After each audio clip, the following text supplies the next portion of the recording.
ছুটির দিনের আমেজ, সাথে ধোয়া ওঠা গরম মাটন বিরিয়ানি আর শেষ পাতে রসালো লাল তরমুজ। যে কোনো ভোজন রসিকদের কাছে এটি এক তৃপ্তির নাম। কিন্তু মুম্বাইয়ের ব্যবসায়ী আব্দুল্লাহ দোখাডিয়ার পরিবারের কাছে এই পছন্দের খাবারগুলোই শেষ পর্যন্ত কাল হয়ে দাঁড়ালো। ডিনার টেবিলের সেই হাসি ঠাট্টা যে মাত্র কয়েক ঘন্টায় শ্মশানের নীরবতায় রূপ নিবে তা ছিল কল্পনাতীত। শুরুতে বিষাক্ত তরমুজের কথা শোনা গেলেও ময়নাতদন্তের চাঞ্চল্যকর মোড় এখন পুরো ঘটনাকে এক গভীর রহস্যের দিকে ঠেলে দিয়েছে। শনিবারের রাত মুম্বাইয়ের ব্যবসায়ী আব্দুল্লাহ দোখাডিয়ার ঘরে তখন উৎসবের মেজাজ। আত্মীয় স্বজনদের নিয়ে পাত পেড়ে খাওয়া হয়েছে সুস্বাদু মাটন বিরিয়ানি। মেহমানদের বিদায় নেয়ার পর রাত 1টায় তারা তৃপ্তি করে খেয়েছিলেন তরমুজ, কিন্তু সেই তৃপ্তি কয়েক ঘন্টার ব্যবধানে বিষাদে পরিণত হলো।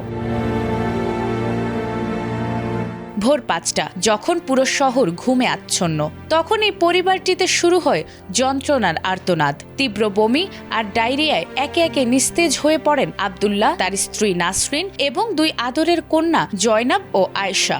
সকাল হওয়ার আগেই শেষ হয়ে যায় একটি সাজানো গোছানো পরিবার।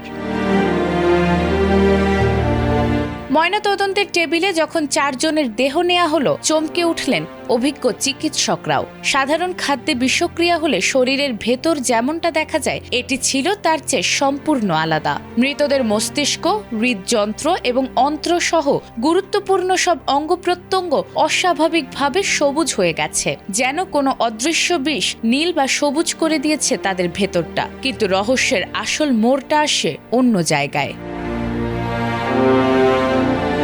আব্দুল্লাহর শরীরে পাওয়া যায় শক্তিশালী ব্যথানাশক ওষুধ মরফিন।